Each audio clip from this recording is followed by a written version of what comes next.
Poonam's flavour કિચનમાં આજે હું તમને બનાવતા શીખવાડવાની છું છોલે। તમને બધા જ તમારા ઘરે છોલે બનાવતા જ હશો, તેમ છતાં બહાર હોટલ જેવો કલર અને ટેસ્ટ નથી આવતો। તો આજે હું તમને જે રીતથી શીખવાડવાની છું એ તમે ધ્યાનથી જોજો। કદાચ તમારા અને મારા મસાલા પણ સેમ જ હશે, પણ કયો મસાલો ક્યારે નાખવો, કેટલો નાખવો અને એને કેટલો સાતળવો એની જ આમાં ખૂબી છે। તો છોલે બનાવવા માટે મેં અહીંયા લીધા છે 250 ગ્રામ જે છોલે માટે આવે છે વ્હાઈટ ચણા, એ લઈ લીધા છે। એને ધોઈ લેવાના છે અને આખી રાત તેને પાણીમાં પલાળી રાખ્યા છે, અથવા તો તમે 7 થી 8 કલાક એને પાણીમાં પલાળી રાખવાના છે। અને જે પલાળ્યું હોય એ પાણી છે એ કાઢી નાખવાનું છે। જ્યારે પણ તમે પ્રેશર કુક કરો ત્યારે પલાળ્યું હોય એ પાણી કાઢી લેવાનું। આખી રાત કઠોળ, કોઈ પણ કઠોળ હોય એ જે પણ પાણીમાં પલળ્યા હોય એ પાણી સાથે જો તમે પ્રેશર કુક કરશો તો ચડવામાં પણ વાર લાગશે અને ટેસ્ટ પણ ખરાબ આવશે, એટલે એ પાણી કાઢી લેવાનું છે અને પછી એને પ્રેશર કુક કરવાના છે। પ્રેશર કુક કરતા પહેલા હું તમને એક વસ્તુ શીખવાડી દઉં કે આમાં શું નાખવાનું છે। આવી રીતે એક કોટનનો ટુકડો લેવાનો છે અથવા કોઈ સુતરાઉ કાપડ લેવાનું છે। એની અંદર આપણે ચાની ભૂકી આવે છે એ આની અંદર નાખવાની છે। મેં અહીંયા 1 ટેબલ સ્પૂન ચાની ભૂકી લીધી છે અને એની અંદર 2 કોકમ નાખવાનો છે। આ કોકમ નાખવાનું તમને કોઈ પણ નહીં કે, કારણ કે આ સિક્રેટ રેસીપી હોય એ લોકોની। અને આને આવી રીતે બંધ કરી અને એક દોરા વડે ટાઈટ બાંધી લેવાની છે એને। અને જો તમારે આવું ના કરવું હોય તો તમારી પાસે જો ટી બેગ હોય આ રીતની, તો એ ટી બેગ પણ તમે પ્રેશર કુક કરતી વખતે નાખી શકો છો અને કોકમને છૂટા નાખી દેવાના અને પ્રેશર કુક થઈ જાય પછી ટી બેગ અને કોકમ હટાવી લેવાના। અને આ પોટલી પણ આપણે એની અંદર જ નાખીશું, એ પણ પ્રેશર કુક થઈ જાય પછી આ પોટલી પણ કાઢી લેવાની છે એની અંદરથી। હવે આપણે એક કુકર લઈએ, કુકરની અંદર આપણે જે આ છોલે આખી રાત પલાળેલા હતા એ નાખી દઈશું ચણાની અંદર, અને કાબુલી ચણા પણ કહેવામાં આવે છે। ઓલમોસ્ટ ડબલ થઈ જાય છે। 250 ગ્રામ ચણા તમે પલાળ્યા હશે તો એ પલળીને જ્યારે ફૂલશે ત્યારે એ 500 ગ્રામ જેવા થઈ જશે। આની અંદર હું નાખું છું 1 નાની ચમચી મીઠું અને બેકિંગ સોડા નાખું છું 3 ચપટી જેટલો, અથવા ચમચીના પાછળનો દાંડલો હોય એ ભરીને તમારે નાખી દેવાનો, એટલે 3 ચપટી જેટલો નાખવાનો, બહુ ઝાઝો નહીં નાખવાનો। આનાથી ચણા બફાઈ પણ સરસ જશે અને સ્વાદ પણ સરસ આવશે। અને હવે આપણે આની અંદર આ પોટલી જે બનાવી હતી એ પણ નાખી દેવાની છે। આનાથી કલર એકદમ બાર જેવો આવશે અને ટેસ્ટ પણ સરસ આવશે। જો તમારે, હું આની અંદર આગળ શાક બનાવીશ આનું ત્યારે ગરમ મસાલા નાખવાની છું। જો તમારે ગરમ મસાલા આખા ઘણાના ઘરમાં મોઢામાં આવે તો એ ન ગમતા હોય અથવા શાકમાં ગરમ મસાલો ન નાખવો હોય, ઘણાને હેલ્થને સૂટ નથી કરતો, તો તમે આ પોટલીની અંદર ગરમ મસાલા પણ નાખી શકો છો। એક એલચી, તજ, લવિંગ, મરી, તમાલપત્ર એવું બધું એક બાદીઓ એ નાખીને પણ આની અંદર જ વીંટી દેવાનું, એનાથી પણ એની અંદર એકદમ ફ્લેવર આવી જશે બધા ગરમ મસાલાનો। હવે હું આની અંદર નાખું છું પાણી। તમે જેટલા પણ ચણા લો એ ચણા બધા જ અંદર ડૂબી જાય અને એની ઉપર માથે 1.5 ઇંચ જેટલું પાણી રહેવું જોઈએ, ચણાની ઉપર થોડું પાણી રહેવું જોઈએ, એટલું પાણી તમારે નાખવાનું છે। હવે હું કુકરનું ઢાંકણું બંધ કરું છું। આપણે એને પ્રેશર કુક કરશું। પહેલા હાઈ ફ્લેમ ઉપર 1 વિસલ લઈ લેવાની છે અને પછી ધીમા આંચે 7 થી 8 મિનિટ પ્રેશર કુક કરવાનું છે। ગેસ બંધ કરી કુકર એકદમ ઠંડુ થઈ જાય પછી જ આપણે ચણાને યુઝમાં લેવાના છે।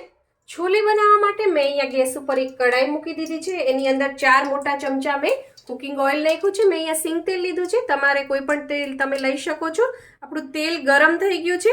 હવે એની અંદર હું નાખું છું ડુંગળીની પેસ્ટ છે આ, અને એની અંદર 10 કળી મેં લસણની નાખેલી છે અને 1 ઇંચ આદુનો ટુકડો, આ ત્રણેય વસ્તુની પેસ્ટ બનાવી લીધી છે અને એ પેસ્ટ આપણે આની અંદર નાખી દઈશું અને સ્લો ટુ મીડિયમ ફ્લેમ ઉપર આપણે સાતળીશું અને આને થોડી ગોલ્ડન બ્રાઉન કલરની થાય ત્યાં સુધી આપણે એને કૂક થવા દઈએ। ડુંગળી, લસણ અને આદુ ત્રણેયની પેસ્ટ સરસ સંતળાઈ ગઈ છે, તમે જોઈ શકો છો। આ રીતનો બ્રાઉન કલર કરવાનો છે, આટલી તમારે એને શેકવાની છે। 5 મિનિટ લાગી મને।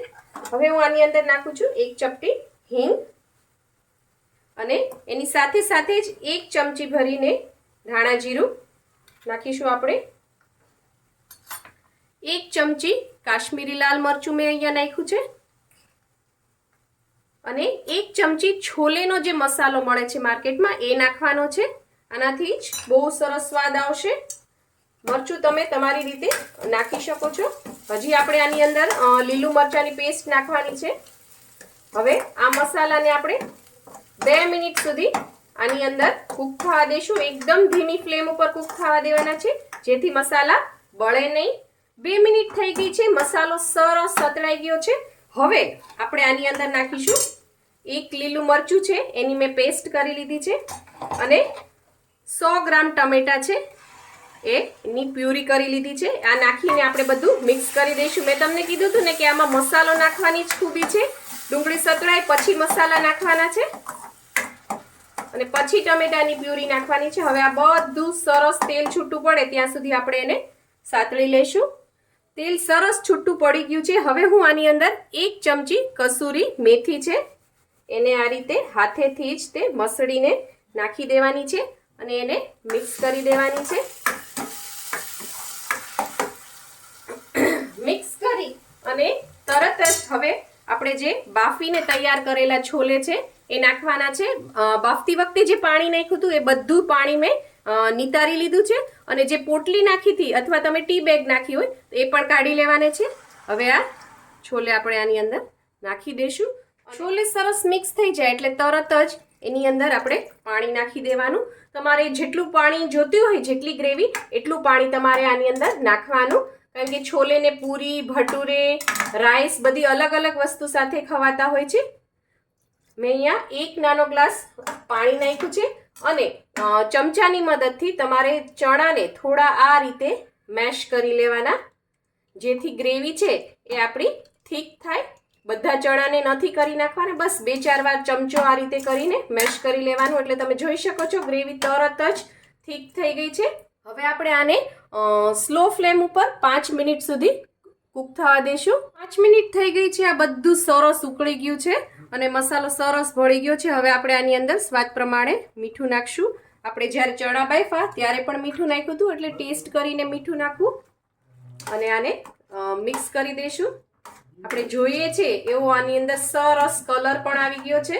છોલેને મેં એક સર્વિંગ બોલમાં ટ્રાન્સફર કરી દીધા છે. એને તળેલા મરચાં, ડુંગળીની રીંગ, કોથમીર અને આદુની સ્લાઇસથી ગાર્નિશ કરી દીધા છે. તમારે આની ઉપર અંદર લીંબુ નાખવું હોય તો તમે લીંબુ પણ નાખી શકો છો. આપણે 250 ગ્રામ કાબુલી ચણા પલાળ્યા હતા એમાંથી 1.5 કિલો જેટલા છોલે બનીને અત્યારે તૈયાર છે. તો ઘરમાં તમે જોઈ શકો છો કે હેલ્થ વાઇઝ, ટેસ્ટ વાઇઝ અને બજેટ વાઇઝ બધી રીતે તમને બહુ જ સારું પડશે. તો જરૂરથી આ રેસીપી બનાવજો. અને એને મેં સર્વ કર્યા છે. તમને સાઈડમાં અલગ અલગ શેપના દેખાય છે. એ છે ઘઉંના ભટુરે.